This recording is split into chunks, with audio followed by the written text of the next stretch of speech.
દર્શક મિત્રો, પ્રધાનમંત્રી નરેન્દ્ર મોદી આજથી 3 દિવસના અમેરિકાના પ્રવાસે છે. અત્યાર સુધી પીએમ 8 વખત અમેરિકા જઈ આવ્યા છે અને આ વખતે એમનો 9મી વખતનો પ્રવાસ છે. નમસ્કાર દર્શક મિત્રો, પ્રધાનમંત્રી નરેન્દ્ર મોદી આજથી 3 દિવસના અમેરિકાના પ્રવાસે છે.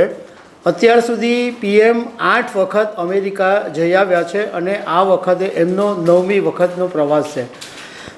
આ વખતનો પ્રવાસ ઇમ્પોર્ટન્ટ એટલા માટે છે કે નવેમ્બર મહિનામાં અમેરિકામાં રાષ્ટ્રપતિ પદની ચૂંટણી છે અને એટલા માટે આ મહત્ત્વનું છે. જો કે જાણકારોનું માનવું છે કે પ્રધાનમંત્રી નરેન્દ્ર મોદીનો યુએસનો જે પ્રવાસ છે એ આ વખતે દર વખત જેવો કદાચ નહીં હોય.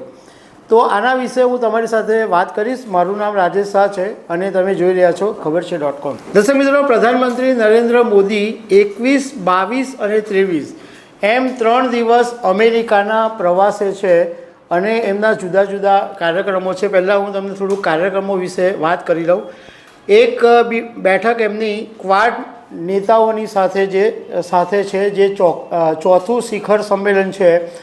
એમાં પ્રધાનમંત્રી નરેન્દ્ર મોદી ભાગ લેવાના છે. હવે આ ક્વાડ એટલે ક્વોડ્રિલેટરલ સિક્યુરિટી ડાયલોગ. આ 4 દેશો ભેગા થયા હતા એટલા માટે કે હિન્દ પ્રશાંત ક્ષેત્રમાં ચીનની વધી રહેલી સૈન્ય પ્રવૃત્તિઓની ચિંતા વ્યક્ત કરવા માટે અમેરિકા, ભારત, જાપાન અને ઓસ્ટ્રેલિયા આ 4 દેશોએ ભેગા મળીને એક ક્વાડ સંગઠન બનાવેલું જે 2007માં જાપાને દરખાસ્ત મૂકેલી. એટલે આ બેઠકમાં ભાગ લેવા માટે પ્રધાનમંત્રી મોદી ભાગ લેશે. બીજું 23 સપ્ટેમ્બરે ન્યૂ જર્સીમાં ભારતીય સમાજના લોકોની સાથે મુલાકાત કરશે અને 23 તારીખે જ યુએનના સમિટ ઓફ ફ્યુચરની અંદર ભાગ લેવાના છે. હવે રાજકારણના જાણકારોનું કહેવું એમ છે કે નરેન્દ્ર મોદીનો આ જે પ્રવાસ છે એમાં 3 મુદ્દા બહુ જ મહત્ત્વના છે. એક મુદ્દો એવો છે કે જ્યારે જો બાઇડન અને ડોનાલ્ડ ટ્રમ્પ વચ્ચે લડાઈ હતી રાષ્ટ્રપતિ પદની ચૂંટણીની, ત્યારે પ્રધાનમંત્રી નરેન્દ્ર મોદી ખુલ્લેઆમ ડોનાલ્ડ ટ્રમ્પનો સપોર્ટ કરેલો અને એવું બી બોલેલા કે અબકી બાર ટ્રમ્પ સરકાર. અને ટ્રમ્પ બી અહીંયા જ્યારે ગુજરાત આવેલા ત્યારે એમણે બી મોદી સરકારનો સપોર્ટ કરેલો હતો. પણ આ વખતે સિચ્યુએશન કદાચ જુદી છે. આ વખતે ટ્રમ્પની સામે જે કમલા હેરિસ છે એ ઇન્ડિયન ઓરિજિનના છે. તો પ્રધાનમંત્રી નરેન્દ્ર મોદી કોને સપોર્ટ કરે છે એ પણ લોકો આખી દુનિયાની નજર છે. કારણ કે અમેરિકાની અંદર 30 લાખ ભારતીયો વસે છે અને પ્રધાનમંત્રી નરેન્દ્ર મોદીના એક સેન્ટેન્સ પર ભારતીયો પ્રભાવિત થઈ શકે છે. એટલે મોદી ટ્રમ્પને સપોર્ટ કરે છે, કમલા હેરિસને સપોર્ટ કરે છે અથવા સિચ્યુએશન જોઈને કોઈને પણ સપોર્ટ નથી કરતા. એ વાત આ વખતની મુલાકાતમાં જોવા મળી શકે છે. જો બીજું મહત્ત્વનું પાર્ટ એ છે કે અત્યાર સુધી જ્યારે પ્રધાનમંત્રી નરેન્દ્ર મોદી અમેરિકાના પ્રવાસે જતા હતા ત્યારે એમની અહીંયા ઘડી બહુમતી હતી અને એક પાવર હતો એમની પાસે.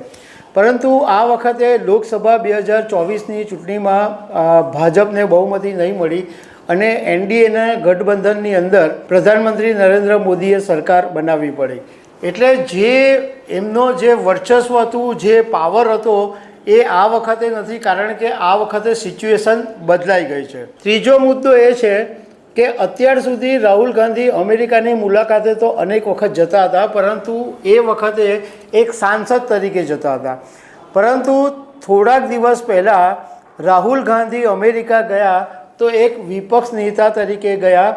એટલે એમની પાસે 200થી વધારે સાંસદોનું પ્રતિનિધિત્વ છે અને રાહુલ ગાંધીનું જે વજન છે એ પહેલાં કરતાં વધી ગયું છે. હવે રાહુલ ગાંધીને એક પાવરફુલ નેતા તરીકે ગણવામાં આવે છે અને અમેરિકામાં જઈને એમણે આપણા દેશ વિશે, પ્રધાનમંત્રી નરેન્દ્ર મોદી વિશે ઓલરેડી ઘણી બધી વાતો કરી દીધી છે.